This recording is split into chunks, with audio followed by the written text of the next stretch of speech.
Hello, everyone, and welcome back to the night shift presented by E2G Sports. As always, make sure to hit that like button and subscribe if you haven't already. As always, I'm joined by Zach and KJB, the fantasy gurus, and our guest tonight is having some technical difficulties. So, hopefully, he could join us in the next few minutes. But, fellas, how you feeling tonight? Man, I'm feeling good, man. We another week in the books. I mean, it does suck because that means the league don't we're the season's almost getting close to being done. But I mean, football's back, so it's always good. Absolutely. How you Yeah, feeling, I'm KJ? feeling good myself. Niners got the dub on Sunday night, so that's always good. Yeah, rub it in, bro. Um, Wait, yeah, cause um, yeah, you're the only squad that won. Yeah, don't be bringing that up. oh yeah, my bad, fellas. All right, so never mind about that. Week 10 in general was awesome. I feel like every week we say it's awesome, but yeah, another week of great games, great fantasy performances, and I'm ready to dive in. Absolutely. So yeah, let's get right into it. Week 10 in the books. Um, what are some immediate reactions you have to week 10? Zach, I'll start with you. All right, so I mean, obviously you have that crazy Bills Vikings game. Justin Jefferson showing that him. I'm not sure if we want to go to the best receiver in the league, but he at least top five, probably top three. Um, Oh, hold on but one second. then All right. hey, What up, what up, So what Zach, up? How we sorry. doing? What up? Zach, sorry to what's interrupt you. up? Oh, good. So we got the Jimmy G of the fantasy community here tonight with us. HoovTube. Am I saying it What's right? up? How we doing? How we Oh, doing? great, man. I'm loving the cowboy hat. How you doing tonight? Yeah, with the Man, I'm feeling shades. it. First beer in. So as we go along, we're gonna see how loose I get. Hey, But I'm feeling good. How you doing? absolutely. Hey, good times. For Absolutely. So what sure. are we on right now? What did I miss? So Zach right now he's got Nothing. us on the week 10 immediate reaction. So Zach, sorry to interrupt you again, but No, hey man, it's continue. all good, man. So We like I got the was legend in the saying, building. yeah. So like I was saying, those Vikings, great game. Even with Josh Allen being a little off with his interceptions, they still, which lead to a loss, but still they were putting up great numbers. It's exciting. That's good for the league. And then Tua, like I know we were talking about last week, Tua maybe starting sliding in the MVP conversation with another great game. He's still on fire with them weapons with Tyreek and Jalen Waddle. No one has enough corners to slow him down. Yeah, it was against the Browns, who are kind of treading water till Sean gets here, but hey, a dub is a dub. Um, and then you have, of Facts. course, Mahomes be showing that he should be the front runner for MVP, even though Tua should be giving him a run, but he's still with the four tutties. He did have the interception, but they still won. He still threw for 331. Oh, good. Then the Eagles finally slipped up. I still think they probably can at least get the conference championship game, but I mean, they have some run defense issues they got to figure out before they get to the playoff run, because those people till Jordan Davis gets back, people are just going to run it down their throats all game. And then the only other big reaction I had was, I hate to do this to you, Shay, but are the Rams having their Super Bowl hangover like teams do? Because, I mean, yeah, Cooper Cup went down and Absolutely. Stafford wasn't playing, so I'll give you a little pass. But, I mean, they ain't looking too good. That's all I got to say.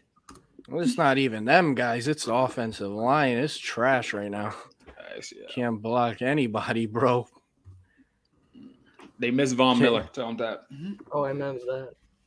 Absolutely. So who's all fans of what here? I gotta ask before I do my reactions. All right. So you got the Niners. Ram. Duval. Okay, we're good. So we're good. Last time I jumped on Fantasy Ladders podcast and I started talking a little bit of ish.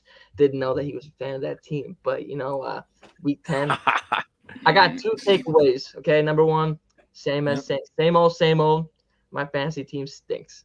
Okay, that's the first one. Oh, And two, the Eagles are very good.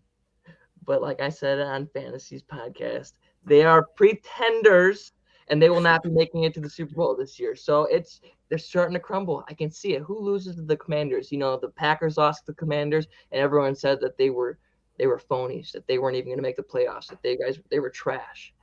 And the Eagles lost to the same team, so I don't know. I'm not saying they're as bad as the Packers. I'm just saying if the Eagles lose first round of the playoffs, I'm not going to be surprised. That's my reaction to Week 10.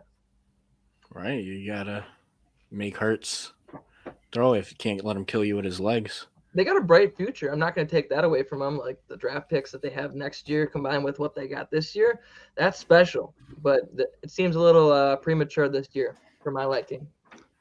Right. KJ, what about you? Yeah, so Zach touched on it a little bit. Vikings beating the Bills 33-30. Possible game of the year right there. Justin Jefferson made arguably one of the greatest catches we've ever seen with the game on the line. That's just letting your nuts hang and, just doing the damn thing. So that was a statement game for Minnesota to beat Buffalo. People weren't really – I was kind of like a little on edge of being sold on the Vikings, but hey, shout out to Kirko Kirko, whatever you want to call him. He did the damn thing. I'm excited to talk about the Vikings today. Go ahead. So I'm excited to talk about the Vikings today for sure. So nice. A few topics that I'll have to bring them up. So. All right. So now I want to touch on one quick thing that you said, KJ, about the catch. Now a lot of people talking about it now. Is this better than Odell's? I think so. I think the difficulty of like having the defender like right on you, like him just kind of snap. Like I thought there was no chance. It kind of reminded me of Odell's, but I just felt like the difficulty factor of having the defender kind of like right on the ball and just ripping it. And I don't know. And man, the fact that he didn't drop it when he's an inch off the ground, I was like, how'd that ball not hit the ground? And I think that was like 4th and 18th or something. No, like crazy. I mean, Odell kind of set the standard a little bit with that catch, but I don't know. Game on the line, I think I'd put Justin Jefferson's catch above it. Yeah, because Odell lost in that game anyway. Yeah, true. No one wants to bring that up. Justin Fields, Odell lost.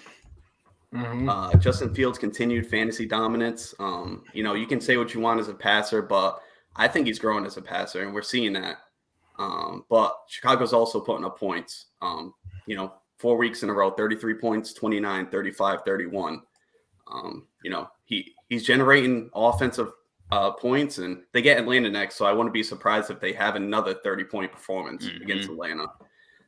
Matt Ryan returning, that kind of seemed like a little bit of a shock. Ellinger seemed to have been a locked-in starter, but once Saturday got hired, there were some rumblings that a QB competition could open up, and then come Sunday, we see Matt Ryan taking snaps with the first-string offense, and that's great for every weapon in Indy. We saw Jonathan Taylor have his best game. That brings back life for Michael Pittman. Paris Campbell's back. And I think Ellinger should have never started to begin with. That seemed like a Jim Irsay move. Kind of a little messed up that Frank Reich didn't really have say in that. And then Saturday comes in, and next thing you know, Ryan's back to being a starter. But I mean, Indy's 4-3-1. No, they're what are they? 4-5-1, 4-4-1. I think so. 4-5-1. I believe. 4-5-1. Second division. Yeah, they were 3-3-1 when Ellinger became the starter. So I mean, they still have a chance to make the playoffs. So we'll see what happens there. And Christian Watson, he saved the day for Green Bay. 3 tutty performance. Could have had 4 if he caught the ball. That was kind of a must-win game for Green Bay. Dobbs being out, Watson kind of had his breakout game right there, and that could be the game that was needed for Rodgers to gain his trust for him. And I just thought that was a really big performance to top off Week 10. Christian Watson. I've loved Christian Watson ever since he was in college because I followed Trey Lance. But Christian dog. And I'm from Wisconsin, not a Packers fan, but the fact that I can see him up close, I'm actually going to the game this Thursday. My mom's a season ticket. Nice, dude. She's an owner, so I'll be there. I'll be able to see if Christian Watson can go back to back like Drake. But I don't know. Talking about the Packers wide receivers this year, it's just such a hit or miss question because you really never know. Even like with Devontae Adams at the start of his career, he was very drop heavy. And like with what he was doing, I don't know how Rodgers trusted him. So I think it's just a lot of time that's going to come with this team. And I'm not going to root for him, but I just hate seeing Packer fans happy. I really do, because they're really they are really annoying about it. And as a 49ers fan, we beat their ass every year in the playoffs. So tell them. My mom's a Packers owner, and as a 49ers fan, I'm a Packer owner too. And when it comes playoff time, I like that. Damn, yo, how'd I get? I look forward to him. I look forward to his career. I was kind of hoping that he'd fall more in the second round to the Colts instead of where Alec Pierce went. I love Alec Pierce though too, but I thought Christian Watson would have been awesome with the Colts for sure. So I'm glad he's finally getting success with the Packers, even if it's the Packers. Yeah, and with Watson too, it's the way they used him last week was smart. Like, let him just run deep, because when he gets hit, he seems to always get hurt. So just let him burn and throw some bombs. He runs a 4-3. Three touchdowns, 4 catches. Like, damn. If you run a 4-3, he should be going deep every play. He could have had 4 TDs, you said, KJ? Yeah, there was like a deep on First two he dropped his fingertips. Yeah. I don't know the plan on Thursday, so Tennessee's got a good defense, so I don't know what they can all do against that. That's gonna be rough. They do have their front seven's underrated, man. I'm not going there for the football. I'm going there for the beer, honestly. Yeah, and hey, that's dope. Nice. Lambeau Fields Thursday night. Let's go. It's gonna be a little chilly. It's supposed to snow too. Yes. All right, so actually reported today, Cooper Kupp officially is going on the IR. It looks like it could be a longer time he's going to miss than expected. And personally, as a Rams fan, I'm cool with that. Let's not rush this dude out. We definitely overused him the last 2 years. How you guys feel about, the pass catchers now on the Rams, and are any of them startable for fantasy owners? Who will start with you? Well, as a 49ers fan, I keep a very close eye on the health of the Rams, because regular season, we got your number. Postseason, that's a different story. But you know what? It's okay. Come on, one game. But Cooper Kupp, he's speaking facts, man. But Cooper Kupp, he is a very good receiver. Top 3 when healthy. And that's the question, is when healthy. People are talking about like him repeating as like wide receiver 1 going back to back. And he was on pace for it for a while. But like besides last year, has Cooper Kupp even had a full season of staying healthy? Ooh. He had one season before last year of playing all 16 games. It wasn't the year we made the Super Bowl too. So why is Cooper Kupp not labeled injury prone? How are people putting him back to back wide receiver 1 when there was really a good chance of him declining by getting an injury? I'm not saying we wanted it to happen, but when he is injury prone and he peaks the way that he did last year, this is almost in the stars that something like this was going to happen, especially if Matthew Stafford is going to keep using him and not using Allen Robinson. So the question, is anyone else more relevant? I've seen people starting Ben, and I'm like, I have Allen Robinson on my bench. Why don't you trade a second for him and start him? So if it came down to it, I don't even know if I'd want to start Allen Robinson. I honestly think that Matt's going to feed Ben. And then he's going to keep using Allen Robinson in that same role where he's going to use him more as a distraction, and he'll use Ben Scow more. I don't even know how to pronounce his last name. I'm not even going to try. But, yeah, I think that's more likely the route that they're going to go. And with them not even being really in contention, I don't even know if I'd want to believe that they're going to be a high-scoring team, that one of those receivers is going to put up massive fantasy points besides in a flex position. So that's my thoughts. I think that Cooper Kupp is just a specialty, and that's why he is so good fantasy-wise. But if you put any other receiver on there, I don't know if they get fed the same way that Cooper Kupp does. Yeah, for sure. KJ? All right. Yeah, I mean, let's be real. The offense has been so bad. Like, if I have better options on better offenses, like, I'd rather start them. But if you're in a deep league, buys are coming up. Injuries. I don't blame you if you want to start Higbee, A-Rob, Van Jeff, maybe Kyron. Shay, I want to get your opinion. Kyron might start seeing more snaps coming up. Absolutely. I'm not sure. Yeah, but I'm not sure how serious Stafford's concussion is. It was reported today that he's still in a protocol. So I don't know if we're going to see another week of Walford. But I will say the schedule. Hey, the passing schedule does lighten up, though. They got New Orleans, Kansas City. Kansas City is going to make you throw because you're going to be playing from behind. Seattle and No Vegas. shit. So, the passing schedule does lighten up. You got to think if Cup's not out there, the ball's got to go to somebody. And, in fantasy, when opportunity arises, you're going to want to start players. I think if you're in a pickle, if you want to start Higbee, A-Rob, Van Jeff, go for it. But, I'm setting my expectations not high. But, I don't know. There is a chance they could ball out. All right, Zach? All right, so I pretty much agree, except for my only thing is to say if Stafford starts Sunday, I think Cooper Kupp being out might help him a little bit, just the fact that he's not going to have to throw. He's not going to be able to throw to him every play. He's going to have to spread the ball around. I still don't think any of them were worth starting unless it's like a flex or like, hey, say if you had to buy it, you got to do it. But so I think there's a tiny chance just because like with Stafford once Megatron left, he had to spread the ball when he was in Detroit. So that's like that maybe, but with the way the offensive line still is bad and the receivers still aren't great, I don't think you can do it. But I mean, if you do what you got to do. But like I said, it's a tiny shot for him to go off, but I doubt it. Yeah, I would say a guy that people should definitely start will be Higbee. Last week he had 8 targets, 8 catches, 19 fantasy points in tight end premium. He's had 4 top 10 finishes, tight end 7 on the season. So I think he's QB proof, and at this point he is definitely going to get force fed. He's actually a good tight end at catching screens, which we will have to do a lot. Alaric Jackson just went on IR. He's actually out for the whole year because of a blood clot. So now we're on like our 5th left tackle. It's not good. So when your offensive line's hurting like that, you definitely want guys that could catch those quick screen passes. Allen Robinson hasn't shown he can do that yet. He seems more of just a possession guy. Catches, falls down. Go ahead.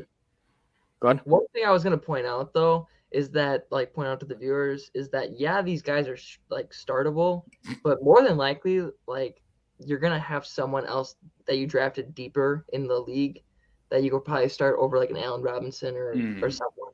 Like Nico Collins. I would probably start Nico Collins over Allen Robinson right now. Or any of those receivers. Really, I would. Just or Curtis Samuel. You could grab Curtis Samuel super late. I would definitely do Curtis Samuel.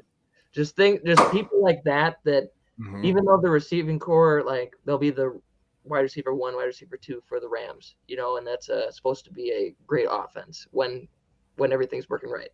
But I'd rather believe in a wide receiver 3 that just gets a good amount of targets, like Nico Collins he's 2, but I mean more like Curtis Samuel because more dots in the 2. And Van Jefferson's also someone people should hold on to see because he did get a touchdown finally. But last week, he can be relevant before the playoffs though. Who, Van Jefferson? Yeah. I think if Cooper Kupp's out, the ball is definitely going to go somewhere, especially when Stafford's back. I think Stafford may sit one more week because his wife's involved. But once he's back, he's going to force feed somebody. And I think it's going to be Higbee. But I think Van Jefferson has a chance to really get some good games in there. Let me ask you run the second most routes. Who's that? Beast Crow. Dennis Gronick. Oh, yeah. So he's someone else, too. I have him in one in a dynasty league holding, but I don't know because he plays a lot of fullback, too, still. Let's ask this question. With fantasy playoffs coming up, would you guys feel comfortable starting one of these guys knowing that it's win or go home? Would you start one of these guys in your flex position? In the playoffs or it's win or go home? Do you feel comfortable? I feel like that's probably the best way to answer it for the viewers. Would you start any of these players? Would you do it in the playoffs? Yeah, no? So I would say in come playoffs, it depends because if Cooper Kupp might be back by then, and I don't know. We may not play him. We may play him. Who knows? Kupp. I'm saying Higbee. Would you start Higbee? I'd definitely play Higbee. He's a top 7 tight end right now. I'm saying the tight ends are so bad. You can't really. Higbee's going to be a pretty solid asset especially in tight end premium. He's he'll be good. Van Jefferson, questionable. Allen Robinson, I'd like to see him. Jacob Harris going to get called up. Yeah, I mean, hopefully he's getting beat up by Jalen Ramsey in practice. So we'll see. It So feels like everyone's they got into a fight. The Rams' playoff schedule is Green Bay, Denver, and the Chargers. I definitely don't feel comfortable with Denver. Denver arguably has, the best defense in the league. Yeah. But I mean, Green Bay, I don't know. That doesn't really forecast as a high scoring game to me against Green Bay. I mean, you got what you got. It's just a lot of targets left out there. So if Stafford's the quarterback, obviously Wolford's a downgrade to everyone besides Higbee. But if Stafford's out there, those 16 targets got to go somewhere. Exactly. They're going to throw it. McVay actually throws more than he runs, and the run game's been abysmal. And if you're in a deep league, you're kind of scrounging for usable starters in certain leagues with injuries, bye weeks. You'll take a starter who's running 95% of the snaps, running routes on 95% of the snaps. Right. You could do worse. All right, so let's talk about your guys' squad now. CMC, Elijah Mitchell, probably the best 1-2 punch in football, arguably right now. Damn, running back. That's what's So up. That or Kareem. So we'll start this off with KJB.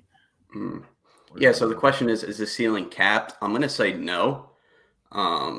Is it lowered if we continue to see Elijah with the workload we saw Sunday night? Yeah. I mean, Elijah's going to be taking away carries that CMC could have. So that's less fantasy points he could have.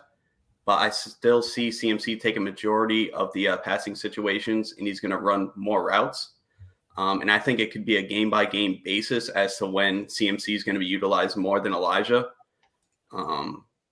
Elijah rarely had a game last year where he was utilized as a pass catcher, and that was one of his downfalls last year. And we know how good of a pass catcher CMC can be. Last week, CMC ran 22 routes to Elijah's 6 routes. CMC had an 18% target share. Elijah had a 3.6% target share.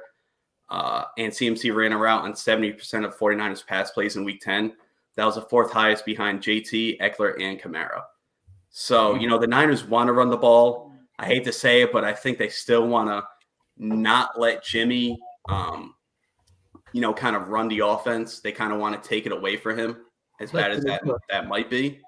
But the Niners, what they want to do. They want to run it, and they run it efficiently.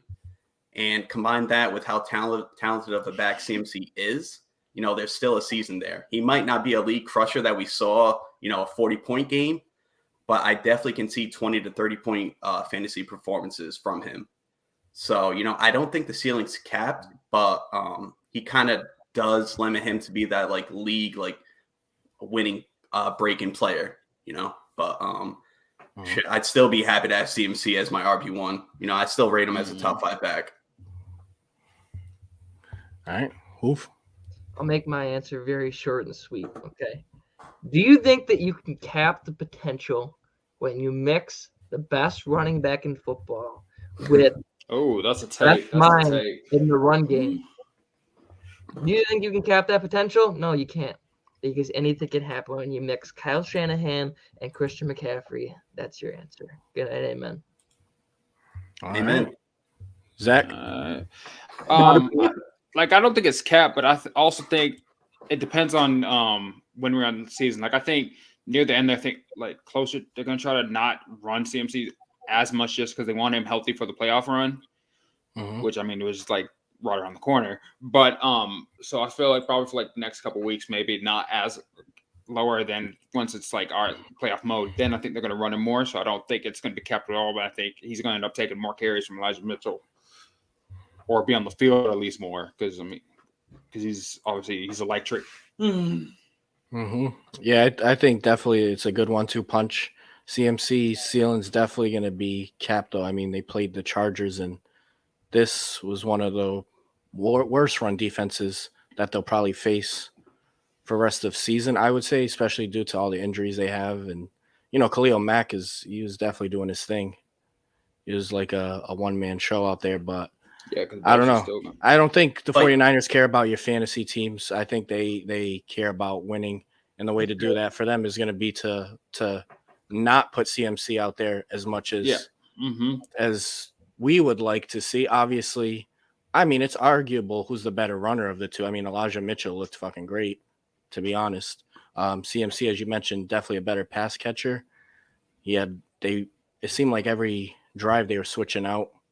So, I mean, you're not going to get the CMC of old. He may have those boom games like he did versus the Rams, but that took a passing touchdown and a receiving touchdown, like on a fly route. So I think he'll have you a good floor for sure. But 19 against the Chargers. Well, you say that, but he only had 14 carries. Elijah had 18, and he still gave you like 18 PPR points. But that's what I'm saying. So that's definitely gonna continue. That trend. They both had. But I can also see games where touches. CMC has more carries than Elijah Mitchell. Elijah just came off injury. He was the fresh back, in my opinion. So they utilized him a little. But when coming off injury, typically you get eased into a workload. He just came in and. I mean, no one expected him to out-touch CMC right away. He's been since week 1, though. Like, he's had plenty of time to get back into form. And you got to remember, Elijah Mitchell might be more injury-prone than what we've seen from CMC. It's that offense. It shows the offense in general, though, if I'm going to be honest. Running backs get hurt a lot. I mean, as a Niners fan, I think it's smart to utilize both. We got to keep them fresh. Like you said, they don't care about the fantasy teams, and they shouldn't. Do what's best for the team. Keep each running back as fresh as they can. But I mean, the CMC is just too good for me not to see a 20 to 30 point, fantasy performance here and there. Right. But his ceiling, typically you were used to like 30 plus, especially like when he was active. Anything under 20 for CMC, even last year, before he got hurt, I don't think he had any games under 20. But when you say capped, wouldn't that take away a possible 30-point performance? Yeah, like 30, I would say would be a ceiling. I don't really think you're going to be getting games like I'll take that 30 points from a running back, dude. No, but I don't think you're going to be getting that. I'm saying I don't. What that's like 17? Maybe not. What do you got? Like 15 to 20. Yeah, that's. He got a touchdown as well. Like if he didn't get that touchdown, then it really would have looked like because he only had 4 catches. Like CMC used to get like 9 catches with Carolina. He was a workhorse. Playing 90+% of the snaps, like you're not obviously half the snaps. Thousands. A more loaded offense. He has Deebo Samuel still, who hasn't done anything. So when Deebo does get those running plays in the red zone, that's another guy that could eat up at him.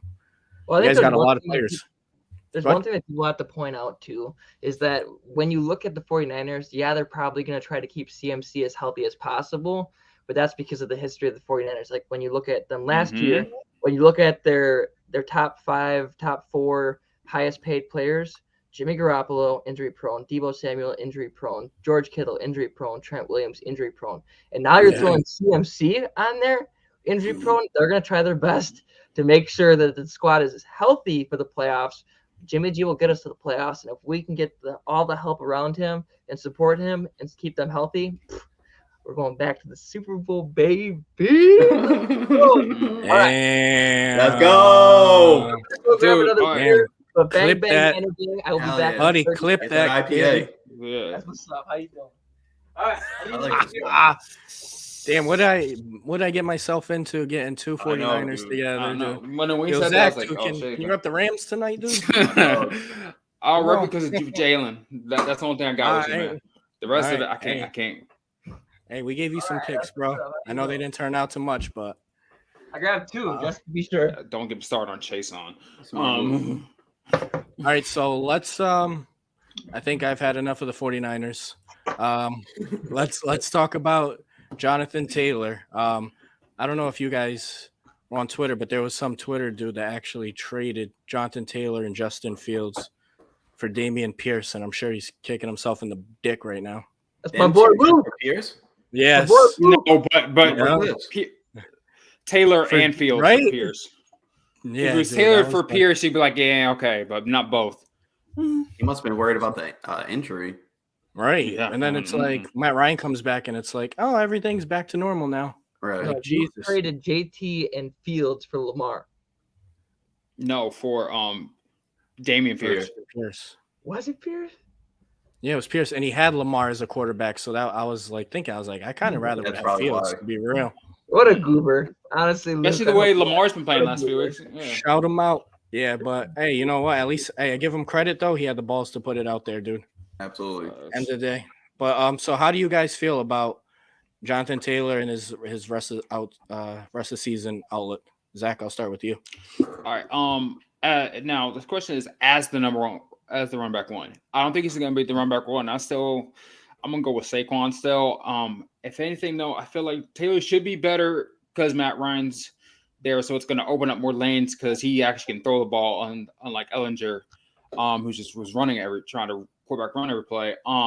So I think that will help him, but it also will hurt him because they're going to be throwing it more with Matt Ryan than they would with Ellinger. So, but I also think as a whole, though, I think it's going to be he'll still just be the decent back he's always been. I don't think he'll be the run back one. I think it's going to be I think Saquon's going to finish over him. I think King Henry's going to finish over him. I think Eckler and Chubb will probably be over JT. But the rest of the season, I think he's still starting back, but I don't think he's going to be I don't think he's going to explode every week like people will be thinking. All right. Oof. How you feeling on Taylor? Well, like I said earlier, I'm from Wisconsin, so I've been able to see Jonathan Taylor for a lot longer than he's been with the Colts. And I got family in Indiana, so I've been watching him very, very closely with the Colts as well. So I've been watching him with the Badgers and the Colts.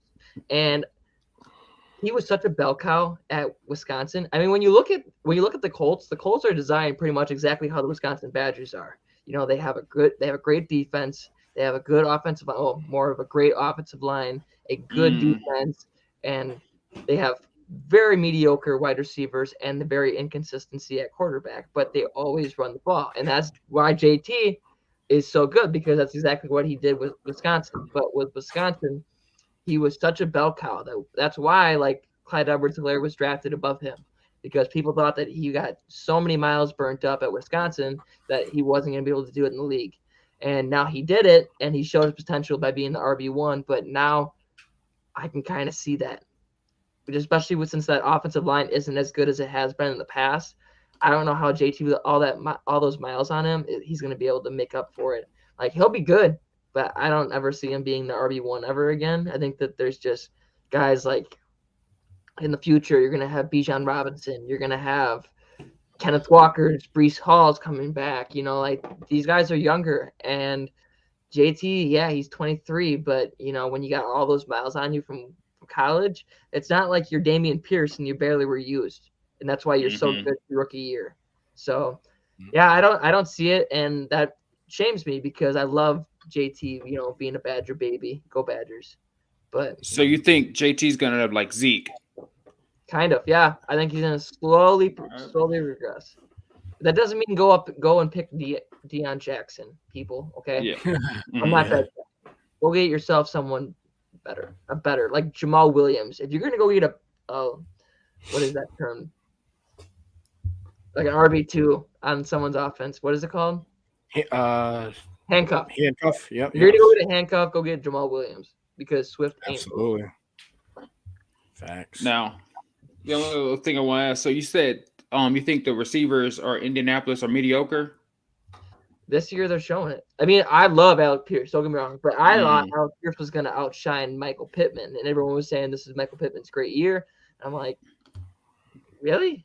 You see it? Because I see that they're going to try to force feed JT. They're going to try to double cover Michael Pittman because they're not going to see an Alec Pierce and Alec go 10 touchdowns.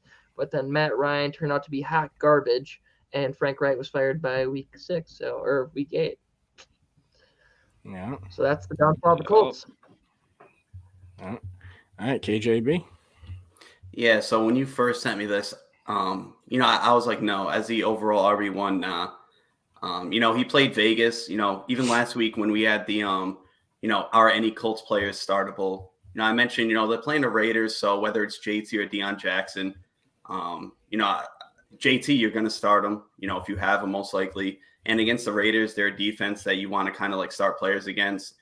But JT was a player we were saying was the best back in the league before the season started.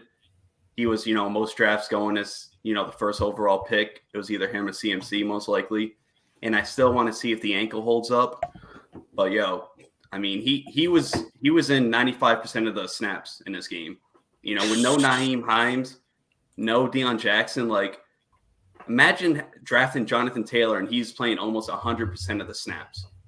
He ran 22 routes. He rushed for 163 yards with a tutty. Like, if he keeps this up and the ankle holds up, I think he has a chance to be the overall RB1. And with Matt Ryan back, this offense is only going to get better. So, at first I was kind of hesitant, but I will say, if Deion Jackson is not utilized and JT continues to have the snap share that we saw against Las Vegas, then, I mean, why not? He's arguably the best back in the league. Why are we going to let 10 weeks change what we thought before the season started? So I think there's definitely a possibility he can be the overall RB1 going forward. Absolutely. Because in actuality, wasn't Hines really kind of like pissing us off with taking passing routes from him? And 2-minute drill. Right. Hines hates the fantasy community, so we don't talk about Naeem Hines. He's not wrong. Him Buffalo, they traded for him and don't even use him. Yeah. Same thing with Chase Edmonds, though. All right. So some good conversation on that one. So Rashard White had a big game in Germany this past weekend versus Seattle. Obviously, Leonard Fournette had some hip injury. Supposedly he'll be back after the bye. But how you guys feeling about Rashard White, JJ? I don't think, as much as I love White, man, I have him in pretty much every redraft league, have him in some dynasty leagues. I don't think Fournette's going away altogether, but I do think the signs are pouring that Rashard White season is upon us. He got the start in Germany, and beat reporter Greg Auman confirmed he sees White continuing to be the starter going forward. I believe Fournette did have 14 carries before he left in the third quarter. So, Fournette's still going to be utilized. He's probably still going to be used in the goal line. But, I mean, I think they're realizing, like, White's just a better back right now. And that run game has been so bad this year that they'll take any spark they can get. And White gave that to him this year. He rushed for over 105 yards. He tied for the most tackles in Week 10. And a little stat I saw on the season, White is 7 for 7 on 3rd and 4th in 1 downs compared to Fournette being 5 for 13. So wow, he's just a better back right now. And I think they're realizing as much as, Brady might have a relationship with Fournette, how much Fournette's been like big for them since he's been with Tampa. I think they're just realizing White's the better back. And if they want to have a better offense and make a run in the rest of the season and in the playoffs, they need to utilize White more than Fournette. So, I do foresee White getting more opportunities and seeing that kind of carry distribution, going towards White a little bit more. All right. Zach? I kind of agree with Shay. I think Rashard White's taking it from Leonard Fournette, which kind of sucks because that's going to be the second time that's happened to Fournette. Someone took his job like that. But, I mean, it's the NFL. A lot of people attacking him not for long. But, I mean, because we had the playoff landing. But then Fournette has that issue, which, I mean, it's been reported that, like, he has low issues with finding holes a little bit sometimes. And with it being a power back, most power backs don't last long in this league. So I feel like I'm not sure if we're going to see, like, the end of Leonard Fournette, but I feel like he's starting to deteriorate a little bit. I mean, and Rashard White is the better back. I mean, he went over 100, and they haven't been able to run it all year. And now all of a sudden you can run it with this different running back. That's like, I mean, and obviously it's not going to hurt him, but I mean, the interception for that throw, that was just bad throw, bad play all around. Which, I mean, that doesn't hurt his running back status, but I just don't think Fournette's going to be able to take from. I mean, even like, I don't think he's going to be like third, like losing steps to Keyshawn Vaughn also, but I think White's going to be the starter and then Fournette's going to be the backup for the rest of the year. All right. Oof. Well, I'm in kind of like a wishy-washy spot with it because going into the year, there are 3 running backs that a lot of the people in the fantasy community they were like big on just because they bursted last year, and those 3 people were Cordell Patterson, James Conner, and Leonard Fournette. So a lot of people were drafting them a lot higher in drafts this year, and I'm like, you guys can pick these guys. I am completely good. I don't want to believe in any of those three running backs at all. So I kind of should be on the fence about Rachaad White being really good. But I remember doing drafts this year, and I like Rachaad White for Dynasty, but not for redraft, really. During Dynasty, I remember doing the draft, and there were 6 rookies that were kind of all around in the same spot. There was Brian Robinson, Dameon Pierce, Isaiah Spiller, Rachaad White, and Tyler Algier around there. And out of all those guys, I looked at Rachaad White and went, I don't know if he gets the opportunity, and I should because I don't believe in Leonard Fournette. But I just thought to myself, I could see Tyler Algier jumping to Cordell Patterson. I could see Isaiah Spiller taking over for Austin Eckler. Didn't happen. I was wrong about that one. But pretty much Dameon Pierce being the fantasy beast he is. Tyler Algier actually stepping up for Cordell Patterson in his injury. Brian Robinson, if he wouldn't have gotten shot, unfortunately, he would have been the RB1 since day one coming out of Washington, and Antonio Gibson would have been the punt returner, kick returner. So there's some things that affected it, and going forward, what I want to target Rachaad White, it depends on the price. It really would, because next year's draft, where would Rachaad White be drafted in next year's draft when there's all those good running backs? Probably pretty low. So there's a good chance that Bucks would draft another running back to replace Leonard Fournette. So I don't know how invested in Rachaad White I would be for Dynasty or even redraft. So I'd honestly just kind of give up on the Bucks backfield and kind of play your route somewhere else going forward. Nice. Yeah, absolutely, man. So Rachaad White, look out. I know we talked about him for the last few episodes, and every week it definitely does seem like he's creeping up. I mean, he passes the eye test versus Leonard Fournette. He's more explosive. He's the younger back. He could catch the ball out the backfield, which you have to do with Brady.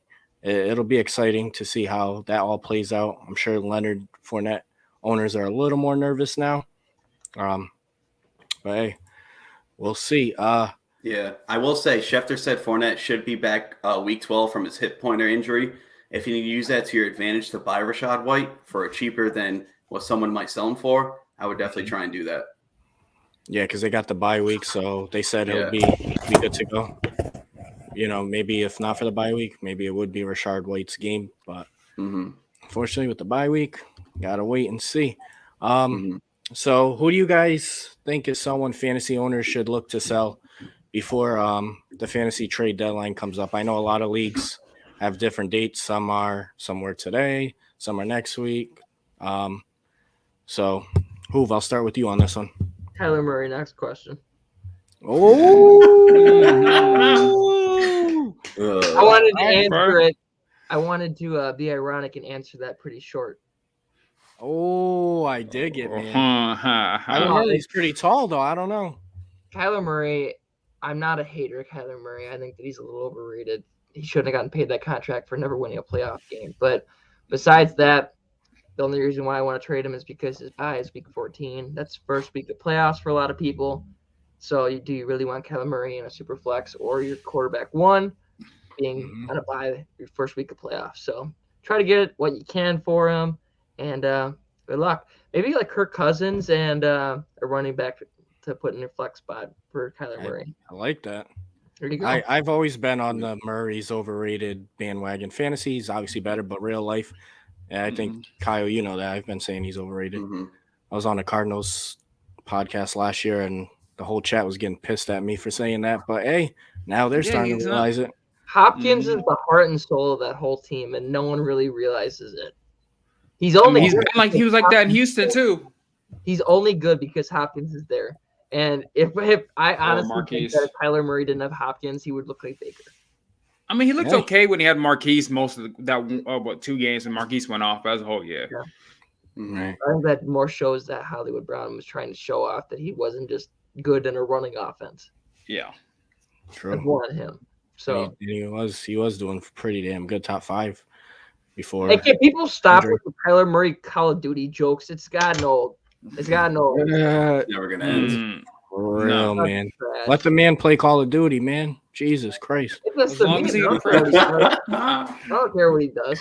But For real, people get too personal like with these players. Like they're humans, man. What's he supposed to do? Go home and just read a 100-page book of fucking what to do against this team and that team.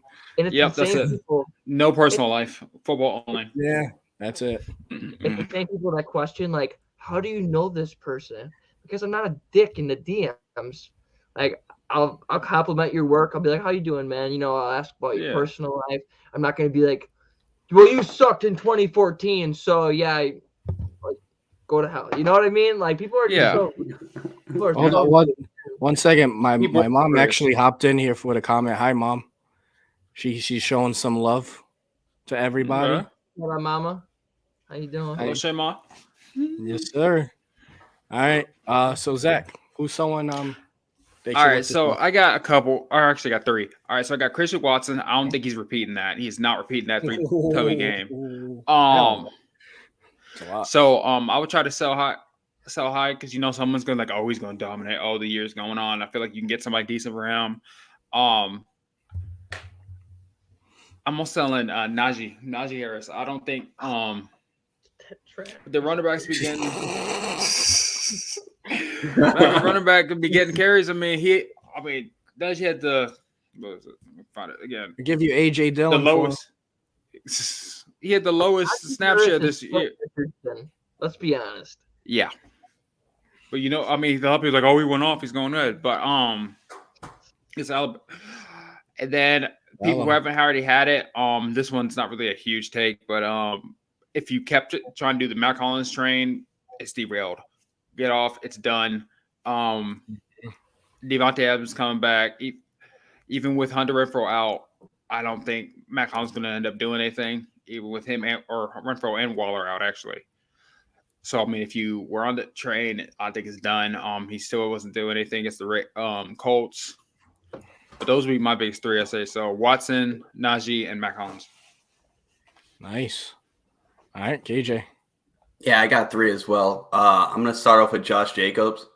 I know he's been one of the biggest surprises so far for fantasy. He's been a true bell cow, and he's given you week-winning performances. But if you can flip him for a player with a similar tier, I would. Their playoff schedule, in my opinion, is brutal. They have New England, Pittsburgh, San Francisco. Wow. You know, all kind of I mean, San Fran's number 1 run defense in the league right now.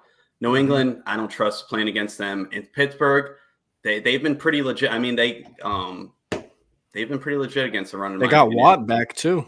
Right. And if the Raiders are out of it, who's to say they don't give Zamir White more run, because Jacobs most likely ain't coming back next year, and they probably want to see what Zamir's got. So if you can flip Jacobs right now for someone in a better offense or a better situation, I think I would, because I really don't trust starting him in the playoffs. Cole Kmet. I know Kmet's been kind of on a run lately, but if you can treat him as a top 5 tight end and flip him, most likely you pick him up from the waiver. And if you have another decent tight end option, maybe flip him to an Ertz or Goddard owner who's struggling right now for tight end and might be willing to break the bank for him.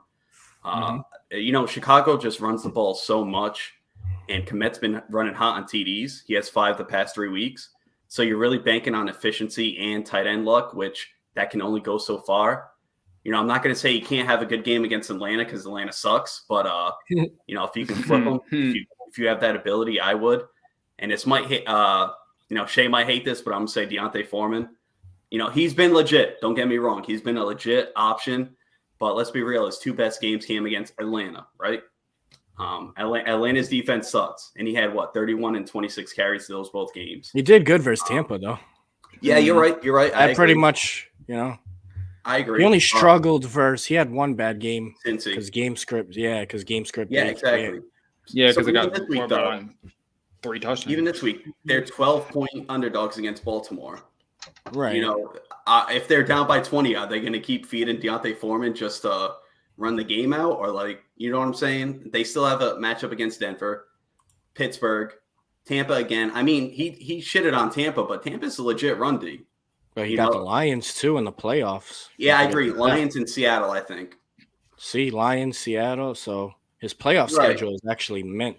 And then he still has a bye left. I don't know. Like, some of these players I have are not bad players, but in my opinion, you know, if you can flip them for a more reliable player than Deontay Foreman, you know, I would think about it.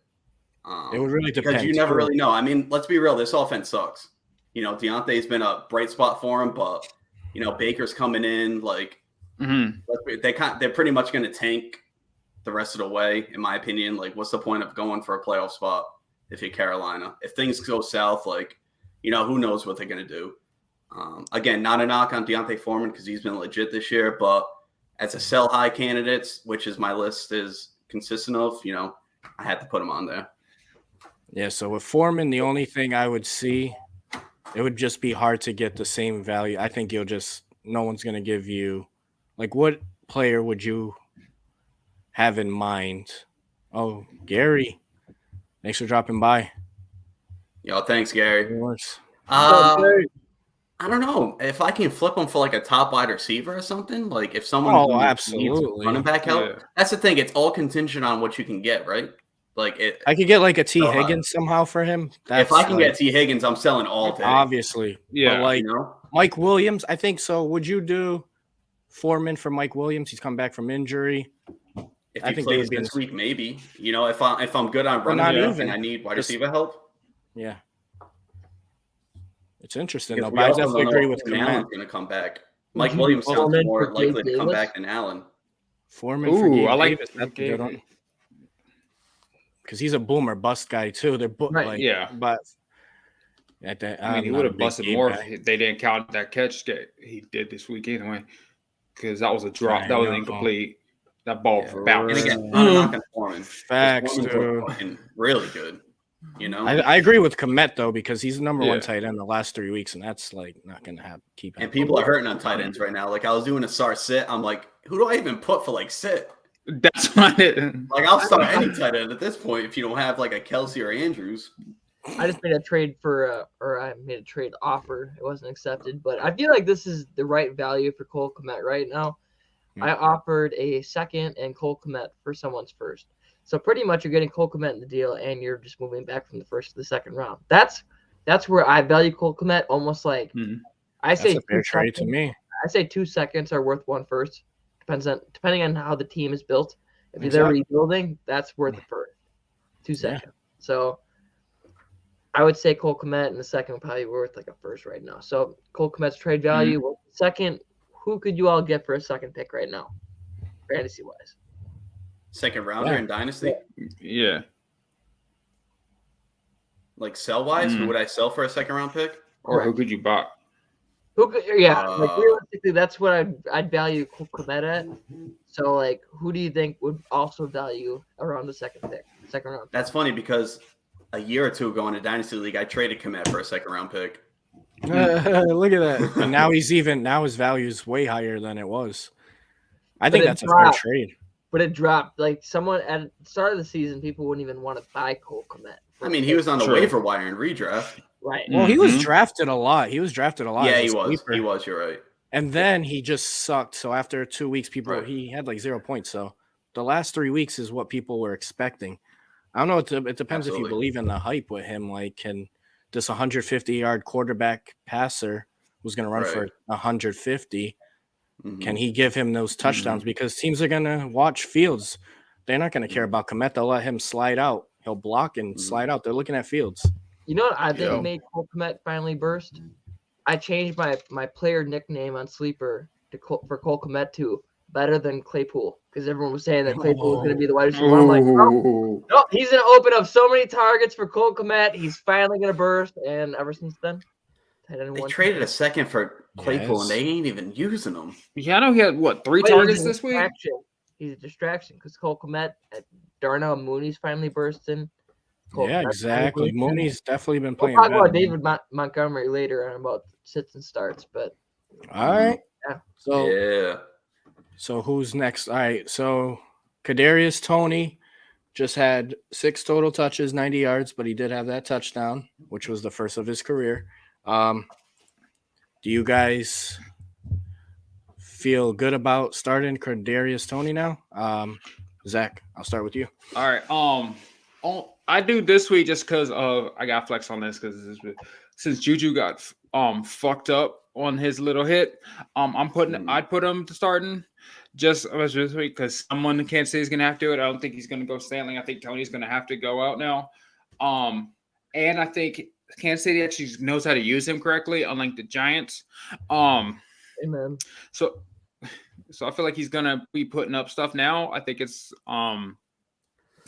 now like throughout the season, I'm not quite sure, or like the rest of the season, I'm not sure. Like once Juju gets back, he's still be the second or third best receiver on the team, unless you count tight end. If you count Kelsey, he's best third. But I don't like. I think he's gonna be doing better now that he has opportunity to show what he actually can be. Because I mean, him in college, he was electric. He didn't have a lot of carries, but when he did, he was juking everybody out their shoes. I watched as a Florida fan, I watched all their games, and so I was watching that too. I was like, dude, this guy's on another level on everybody. So I feel like he will for this year be doing what he could be doing. Yeah. All right. Hoof. All right, I'm ready for this. I sent out a tweet about Kadarius Toney on October 19th. All right, I've made 2 trades for Kadarius Toney recently. Let's do the first one. I just got Kadarius Toney for a 2025 third rounder. Oh my God, What? dude! So Damn, I love picks, but Jesus. That's a great. And you know what? 3 People were years. still roasting me and saying that the 2025 third rounder was going to play before Toney was. That was funny. I'll give him that. That was pretty good. But What? Toney now, also my other trade, I traded Darnell Henderson for Dalton Schultz and Kadarius Toney. And then Darrell Henderson? Yeah, Darrell Henderson. It was Wow. floating. Oh my It was floating. God. I'm not gonna I would have name done it names. just for Schultz. I'm not going to name names on who sent it, Smokey Hello NFL, but Oh. he had it lingering. He had Let's it go. lingering. He had it lingering. He had Darnell Henderson for Schultz and Toney. The news broke that Toney got traded, and I ran so fast to sleeper because I'm like, I'm smash accepting this. I get Dalton Schultz, top tight end, and Kadarius Toney, who's probably the first for Darnell Henderson. All right, we good. Darrell Henderson's a free agent too next year. Oh man, that dude's screwed. That's his problem. I'm a hunter, baby. I just want you to know. Oh, Let's go. Oh shit, that's funny. KJB? Yeah, depending on the strength of my roster, yeah, I would. I mean, this is an offense I want pieces of, and I was never really sold on Hardman or MVS really being a consistent guy there. You know, Hardman kind of shrunk a couple of good fantasy performances recently. MVS, it's kind of like once every month he has like a 20-point game. And I thought Sky Moore was going to eventually have like a huge role for this team. And I love Sky Moore, but it doesn't seem like it's going to happen this year.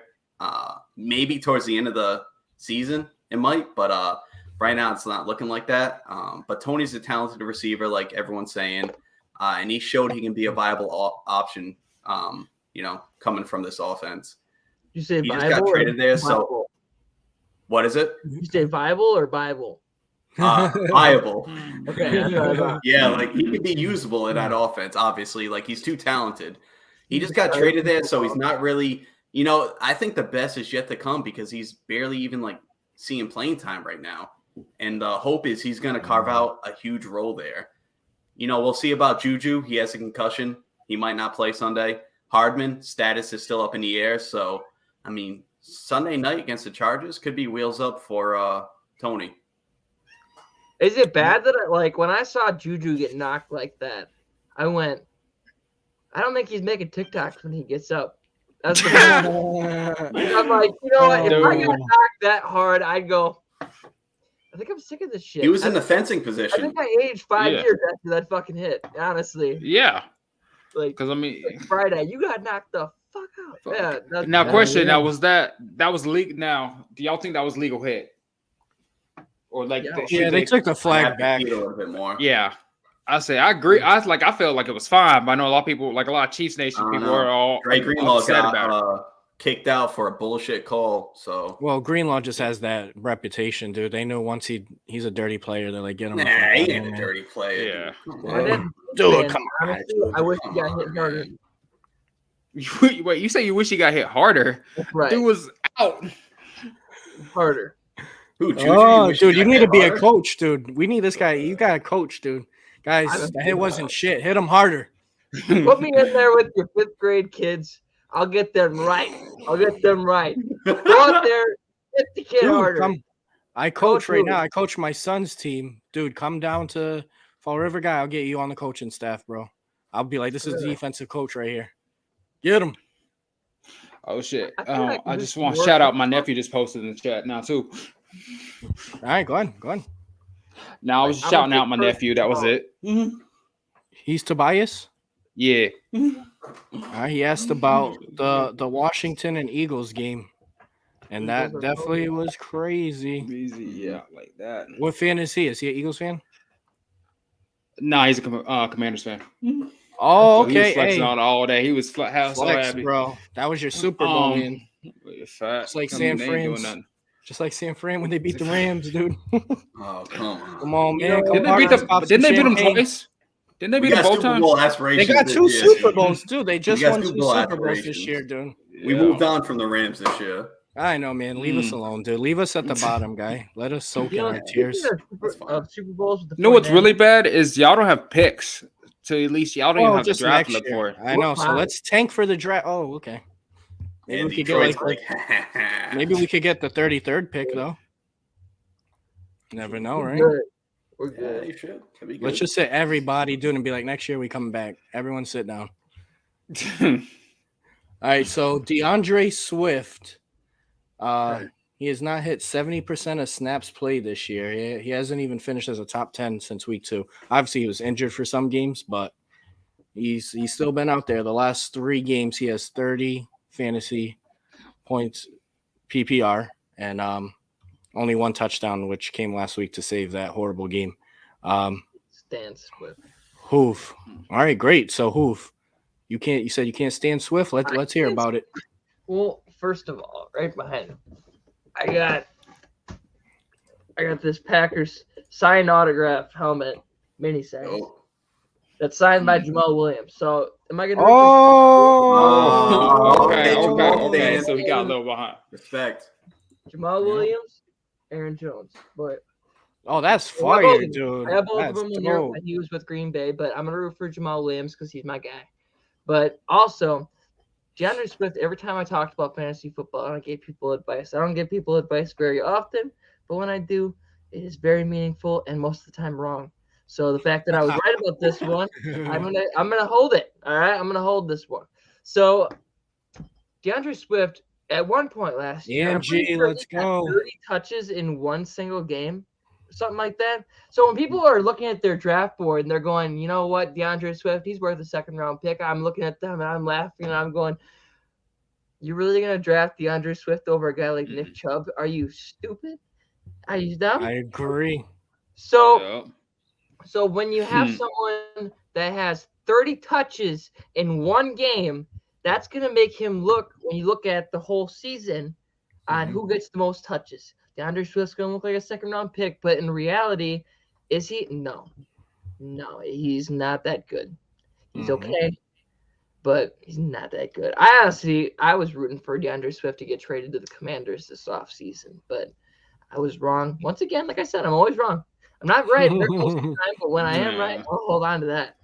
Yeah. Like Flex honestly, on I him. think Flex fantasy receipts has kept their self away from me because like it's too easy. It's fucking too easy for me. Hey, dude, everybody's off sometimes, you know what I mean? But I'm never on. That's the problem. okay, dude. That's why we got you on here, too. Just prove you wrong. Just to be Nah, wrong. I feel you on Swift, dude. I've never been a Swift guy. KJB, how you feeling on Swift? Yeah, I mean, I think he has to be a hold. I feel like everyone knows he's hurt right now, and like what you can get for him, I don't think it's really worth trading him away. No, my man Hoove over here ain't a Swift fan, so it kind of kills me to prop him up, but I think he's kind of a buy low right now. I wouldn't buy it all. Jamal Williams has been taking majority of the carries. Jamal Williams has been awesome, but the talent profile for Swift is still there. All right. And he's getting more of a snap share as the weeks are leading up. And let's be real, outside of Amon-Ra, they are really lacking playmakers. Mm-hmm. So if he's getting healthier, I mean, yeah, Jameson might come back, Chark might come back. But, I mean, we've seen Swift have huge fantasy performances. Let's not act like Swift can't have big fantasy performances, because he can. So, in my opinion, I think the snap share is going to keep rising, and I think he's kind of a good buy low right now. He gets Carolina week 16 in the playoffs, Chicago week 17. Yeah, I think he's a buy low. All right. Zach? All right, so I'm not a fan of shit. I don't like this Swift. I'm not sure. You called him shit. I did. Yeah, because he plays like shit. And then I saw this thing. I was doing his thing about his yards the last 3 games. If you add them up, it'd be barely old enough to drink. So so we done. I'm not like I think the hot start that the Lions started with, I think that's done.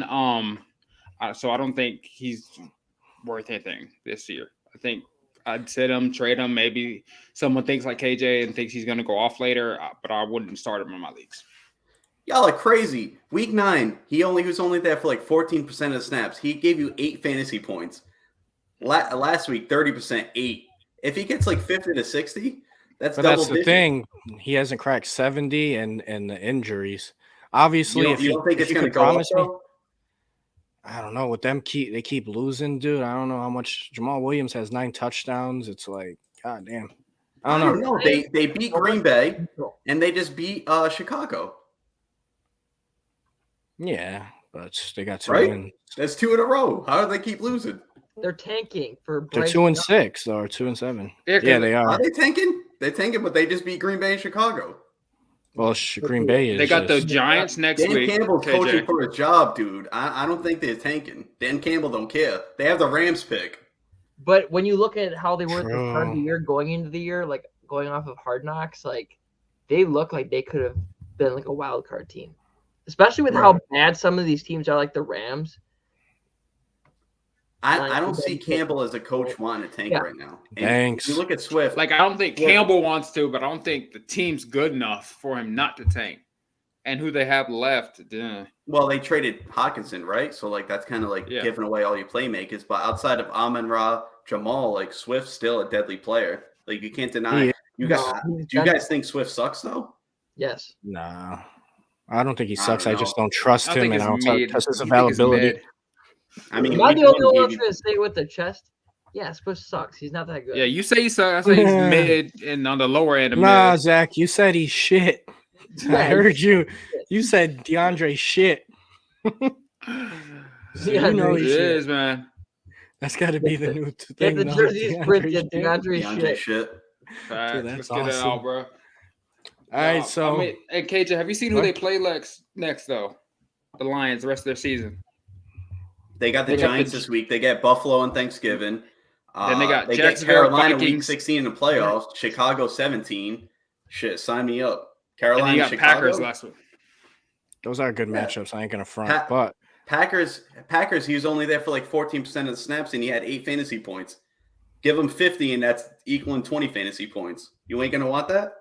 Watch him. If he goes off this week, Kyle's gonna let us all hear it next week. But then the next week he's gonna get hurt again.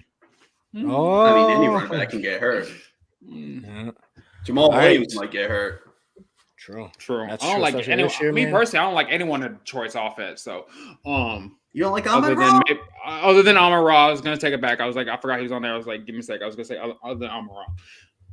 I named Jameson Williams Gore the Sun God Butcher, because he's gonna come in there. He's gonna take all of Amon-Ra's reps, 100%. That dude's gonna be a beast. He is going to be good, man. I think both of them together is going to be nice, like a good duo. Amon-Ra will be an They athlete. complement each other. Yeah, He'll be an Jameson is going. He could be that dude. Hopefully, he comes back, man. I was hoping he would be back already by now. I think they're tanking, so why not That's just that's We'll see him next now, year. Dynasty hold. Give him definitely time to get 100%. And you could put him in your IR in Dynasty too. So like, why not have Jameson Williams? Oh, That dude's absolutely. gonna be Calvin Johnson. All right, guys. You said the So, new cap. You said the new. I'm gonna go that far. all right. So You wait, week right? 11. So week 11's coming. I know people are gonna have some questions about who to start, who to sit for week 11. So let's start this up. KJB, who you got? Start them, sit them. Week 11. You want me to go every position, every player? I want to hear every player in the NFL, everything. Everything. Bob, All we'll right, call we it start off with quarterback. alphabetical. Yeah, the quarter. I ain't gonna do all that, but I got Danny Dimes versus Detroit. Ooh, I like that. As a start, right, KJ? Yeah. This is my starts. Danny Dimes versus Detroit. Aaron Rodgers versus Tennessee. And again, this is kind of tough. I'm trying to pick like quarterbacks that are not obvious. Exactly. Taylor Yeah, Heineke at Houston. Russell Wilson versus Vegas, and Marcus Mariota versus Chicago. Solid. We just doing starts. Yeah, starts. Yep, just starts. Just starts. Okay. Yep. Running backs, I got either Antonio Gibson or Brian Robinson at Houston. Run defense is trash, so you can start them. I'm not sure about Gus Edwards if he's going to start, but I got either Kenyon Drake or Gus Edwards versus Carolina. 12-point favorites. Vegas thinks they're going to control the game, and that should lead to running opportunities. So I had this before Khalil Herbert went on the IR, but David Montgomery at Atlanta. 50-point total. Smash. And now even better. I mean, if you had Montgomery, you're most likely starting him now without Herbert. Amen. This has been a disappointing player, but Kareem Hunt at Buffalo. Ooh. It sounds like there's going to be 2 to 3 feet of snow, and I think we're just going to see teams running the ball. Because what else are you going to do when it's 2 to 3 feet of snow? Wouldn't Chubby and be it's gone? snowing from Friday to Sunday. And then I got Isaiah Pacheco against the Chargers. Pacheco had 16 carries against Jacksonville. Chargers' run defense is not that good. If he continues that workload, he could have a big game. Wide receivers, Cortland Sutton versus Vegas. Possibly no Judy. The Raiders suck. Sutton should see more opportunities. Tyler Boyd at Pittsburgh. Probably no Chase. Pittsburgh secondary is not good. Start Boyd. Darnell Mooney at Atlanta. Might not see AJ Terrell again. 50-point game total. I think Mooney's a worthy start. I got Darius Slayton against the Lions. He has 3 weeks of 14.8 PPR points, 11.6, and 18.5. Detroit is not good. And then I also have Rondell Moore against San Fran. I don't like the matchup against us, but no Ertz now. Marquise probably ain't going to be there. And Rondell's been a legit option, the past 6 weeks. Greg Dortch, come back. Greg Dortch. Oof. That ship has sailed. Hell no. Yeah, maybe he will, right? But no Ertz, I don't know. Tight ends. I hate to say George Kittle because that's an obvious start, but, he had a disappointing performance against the Chargers. Arizona is probably the worst defense against tight ends, so don't worry about it. You want to start Kittle. Cole Kmet against Atlanta. I had him as a sell high, but Atlanta's so bad. Start him. Tight ends, shit. It's tough to pick, startable tight ends. Foster Moreau at Denver. Pretty much ran almost every snap. Money. Gave you, I think, 13 PPR points. Could have had a touchdown for the game-winning catch at the end, dropped it. But he's there pretty much every play. So if you need a tight end, Foster Moreau is definitely a good option. Greg Dulcich versus the Raiders. No Judy. Dulcich should see more opportunities than Pat Freiermuth. He just has a good role, so if you got him, you're most likely starting him. And then defense, I don't know, dude. I picked Bengals against Pittsburgh because Pickett's pretty turnover prone. Shit, I would start either the Jets or the Patriots defense in that game. So I'm counting that as 2. Commanders at Houston. I think they're getting Chase Young back, and Houston struggles against a good pass rush. So Commanders could force Mills to throw a pick 6. And I got Cowboys against Cousins. Cousins is not the best once there's pressure. So if you can rack up some sacks, get Kirk to throw a pick 6, you'll take the 8 points from that. But yeah, that's my starts. All right. Can I Go ahead, follow Hoof. this? Yeah. Go take it. All right, Yeah. good, because you left that off perfectly for me. All right, so my starts, I only did 1 per. I'm going to start with quarterback. I'm going to start with Kirk Cousins. Kirk Cousins, I'm feeling these beers. Let's get a little hyped up. All right. Yes, let's go. Let's get Dallas it. at home, coming off a big road win, and it's a 3:15 game time. We know how Kirk Cousins is in prime time. So 3:15, he's playing in the middle of the day. I feel like he's going to have a good game. Justin Jefferson, Dalvin Cook, Adam Hawkinson.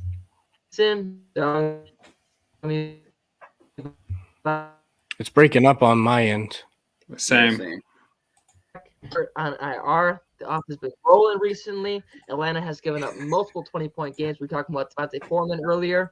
So I love David Montgomery versus Atlanta. And I believe it's at Atlanta. Or is it at home? No, you're right. It's at Atlanta. It's at Atlanta. All right. Beautiful. So wide receiver, we were talking about this guy earlier. I love Curtis Samuel. When I was down at the Fantasy Football Expo, I don't know if you guys were there. You guys down at the Fantasy Football Expo in Canton? No? So when I was down there, Dynasty Jorks, they asked me, who's your late round draft pick? Who's your sleeper? And I said, Curtis Samuel. There's a lot of leagues he wasn't even being drafted. So Curtis Samuel, I love him this week at Houston. He's been rolling previously. Yeah, he had a bad week this last week against the Eagles, but that's the Eagles.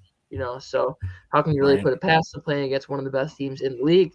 The pretenders, like I said. But anyways, tight ends. Flex on the him. Man that was the tight end 1 and the tight end 2 the last 2 weeks, Cole Kmet at Atlanta. And we said we weren't going to do kickers, but, Linda, if you're watching, I love you. And I'm going to do Robbie Gould. Robbie Gould at Arizona. Offense should be, if we don't score, we should be in field goal distance. So we probably will be scoring. Robbie Gould going to have a big game there. And last but not least, defense. I got the New Orleans Saints playing the Rams, whether it's Matthew Stafford or Wolford. I feel it. I'm feeling Cup out. They barely have a running game. They have a good defense, and they had 6 sacks last week. So I feel the Saints versus the Rams. Sorry about it, but you know what? Nah, I agree. Who they say gonna beat the Saints? Who they? Who that?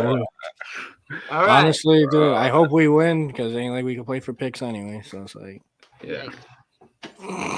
How he got a job? Honestly, I want to ask you that. How your guys' draft coordinator got the GM position for the Lions blows my mind. Facts. yeah, Brad Holmes, dude, he's been killing it on the Lions, dude. But what did he do? He honestly didn't he traded away all his first round picks. So what did he do? But he hit on a lot of he got Cobb, Donald. He got a lot of. He was good at the later rounds, but now without him, we're making horrible picks, dude. Tutu Atwell over Creed Humphrey's got to be one of the biggest dumbass picks in the Rams history. I don't know why we did that.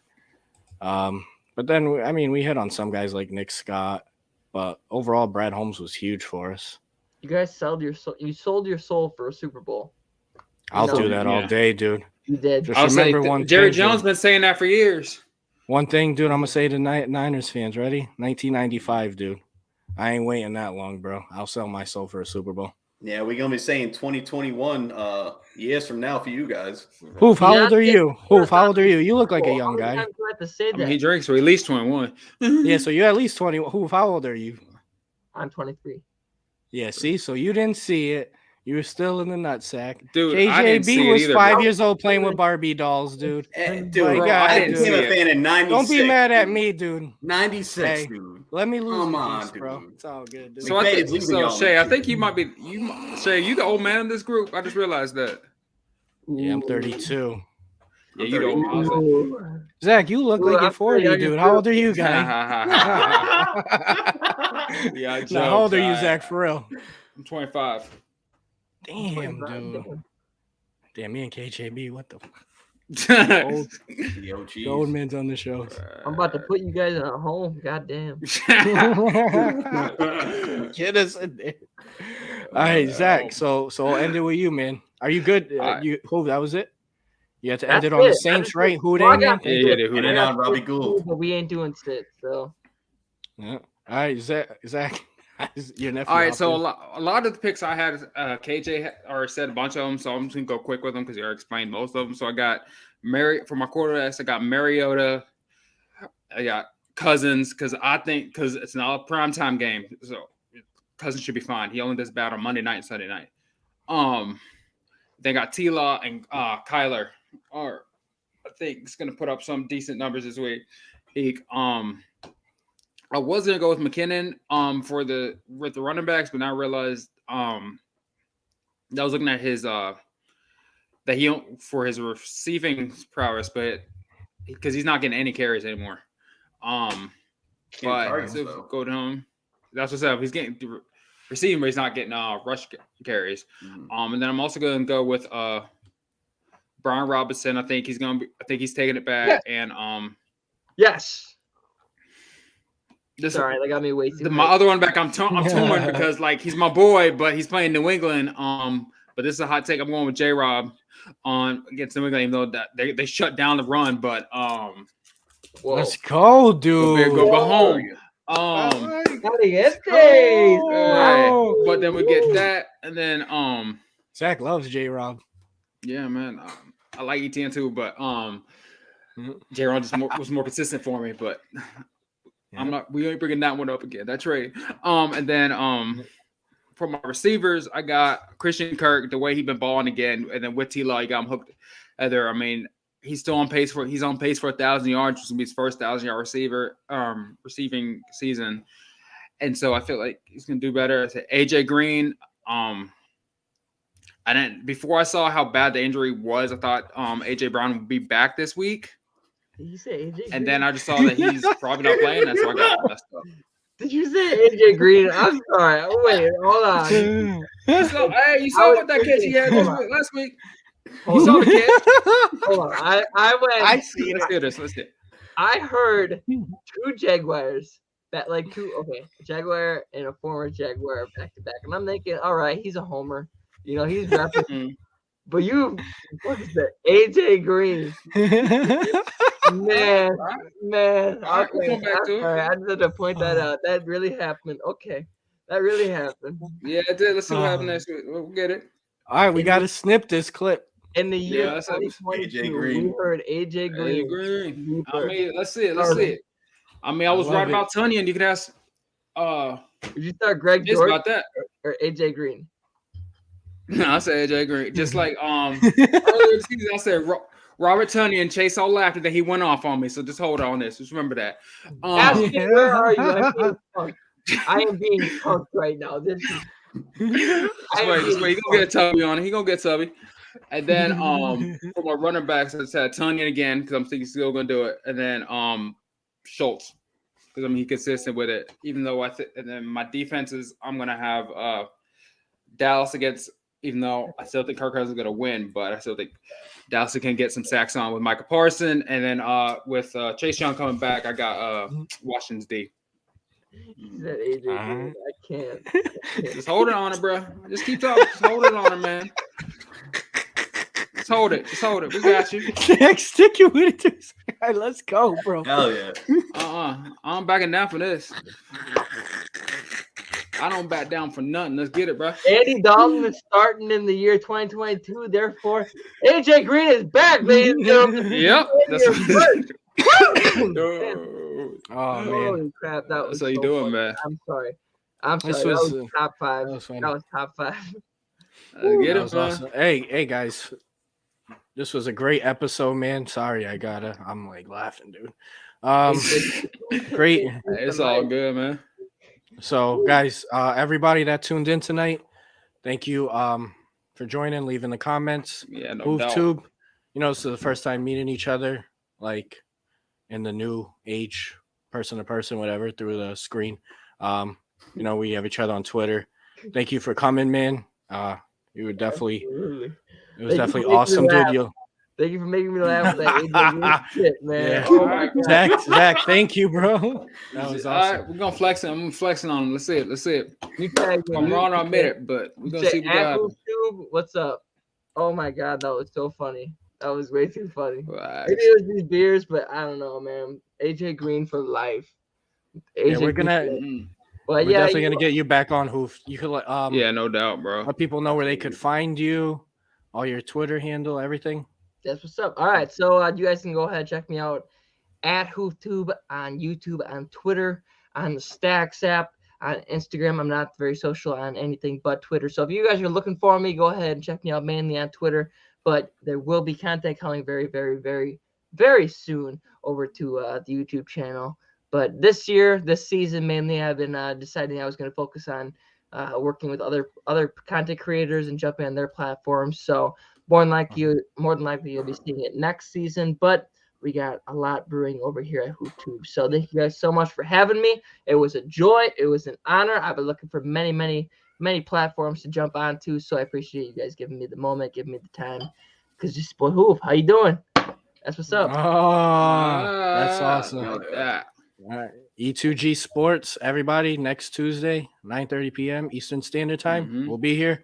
Hoof, we'll be in touch because you're definitely coming back on, man. All right. What's up? How we doing? We're out. How we doing? AJ Green AJ for Zach. life. Doing? Let's go. Hey. How you Thanks. doing?